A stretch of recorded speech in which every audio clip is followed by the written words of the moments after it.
continua com assuntos importantes, porque durante essa semana, nos últimos dias, tive ação complicadíssima fora de campo, duelo entre Sport e Vasco pela Série B do Campeonato Brasileiro, lá na Ilha do Retiro, e, claro, essa confusão extrapola além das quatro linhas. Teve jogador tentando até acalmar os ânimos durante toda a confusão que aconteceu na Ilha do Retiro. E para falar sobre esse assunto, a gente tem a presença colunista do All Sport e também advogada do blog Lei em Campo, a Fernanda Soares, vai bater um papo com a gente aqui ao vivo no nosso De Primeira. Fernanda, seja bem-vinda. Muito prazer ter você aqui no nosso programa. O que pode acontecer depois de todo esse caos instaurado? A gente viu até a entrevista do diretor do Vasco falando sobre que a comissão técnica ficou presa no vestiário, muito grande. O que vai acontecer? O que você pode trazer para a gente desse caso? Seja bem-vinda. Olá, gente, tudo bem? Boa tarde, é um prazer estar aqui. Sempre que precisarem de mim, pode contar comigo. Há duas grandes consequências que eu vejo que podem acontecer. Tudo vai depender da interpretação do tribunal, como o tribunal vai lidar com esse caso. Mas a primeira delas, ela é um pouco mais certa de acontecer, que é uma punição justamente pelo arremesso de objetos e pela invasão dos torcedores em campo, né? Arremesso de objetos, desordem na praça de desporto e invasão. A punição para esse tipo de infração vai de multa de 100 a 100 mil reais e perda de mando de campo. A quantidade, tanto da multa quanto perda de mando de campo, vai depender do que o tribunal vai entender por aplicar, né? Vai depender da gravidade, enfim. Essa é um pouco mais certa de acontecer. Há um pouco mais incerta, que também está mapeada para a gente, né? Também é algo que a gente precisa trazer porque pode acontecer, é de fato o resultado do campo não ser mantido. Por que isso pode acontecer? Porque caso o tribunal entenda que houve a culpa de alguém pela suspensão da partida, culpa de uma das partes pela suspensão da partida, o tribunal pode ordenar que a diretoria de competições homologue o resultado de 3-0 com o vencedor para a outra parte. Vou explicar isso aqui um pouquinho melhor. A partida foi suspensa por falta de segurança. Isso está muito bem relatado pelo árbitro na súmula, né? O árbitro relata alguns detalhes. Enfim, a gente viu vídeos também, mas os detalhes que o árbitro relata são bem pesados do que aconteceu. E ele fala expressamente que a partida de fato foi suspensa por falta de segurança. E aí o Regulamento Geral de Competições, ele prevê que quando a partida é realizada por falta de segurança, caso algum dos clubes tenha dado causa a essa suspensão por falta de segurança, o resultado será de 3-0, sendo o vencedor o clube que não deu causa a essa falta de segurança que ocasionou a suspensão da partida. Por que eu acho muito difícil? Porque, de fato, assim, alterar o resultado dentro de campo é uma intervenção muito forte que o tribunal tem no esporte.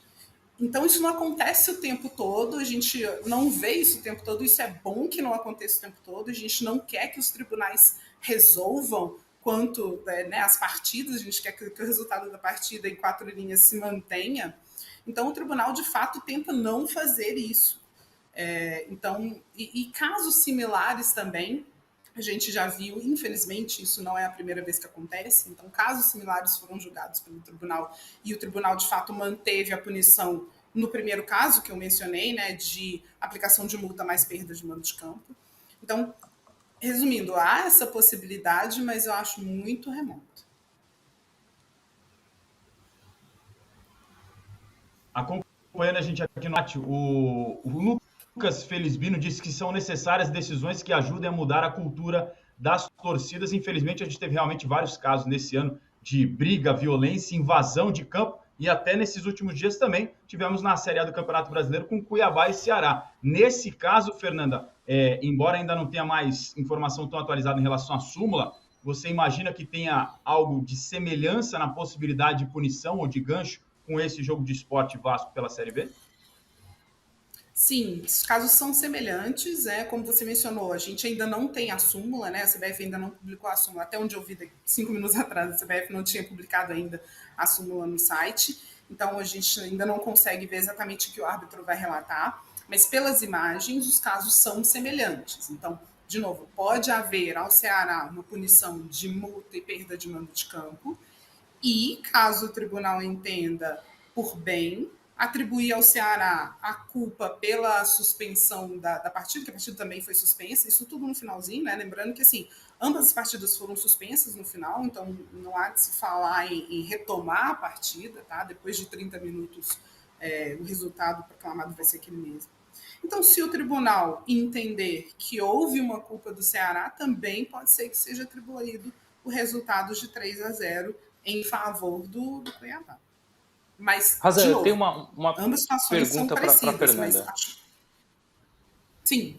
Manda lá. Fernanda, prazer falar contigo. A gente fala muito sobre questão da punição coletiva, punição do clube, exercer a regra.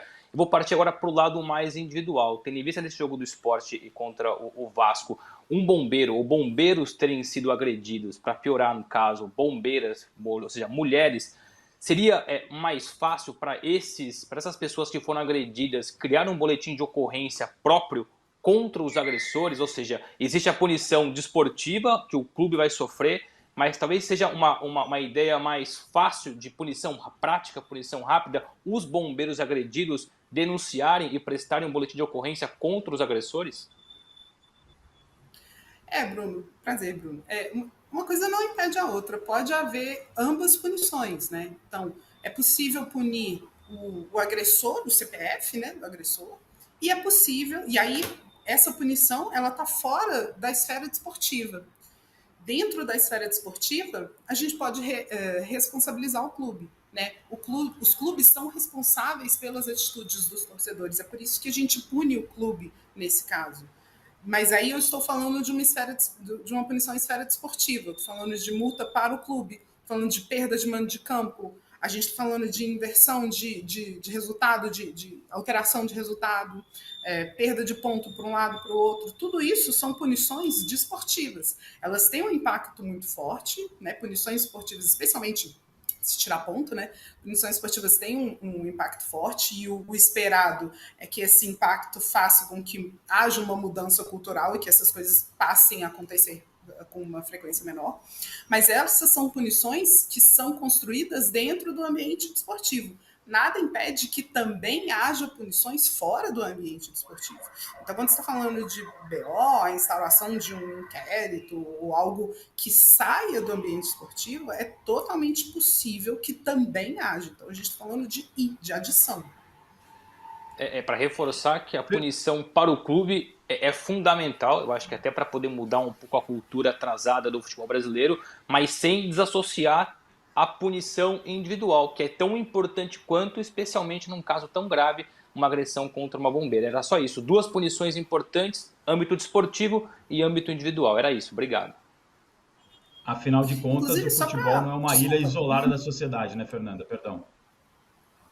Exatamente, exatamente. O próprio Código Brasileiro de Justiça Esportiva também prevê punições individuais, não só atletas, né? A previsão de punição ao torcedor identificado, quando é possível identificar o torcedor, o próprio Código prevê punição ao torcedor identificado. Não nesse caso, no 213, né, que a gente está falando, mas em outros casos, um caso de discriminação, por exemplo, o torcedor identificado pode ser punido de ingressar, no mínimo 720 dias de ingressar na praça desportiva. Então, o próprio código reconhece a necessidade de punir individualmente, né?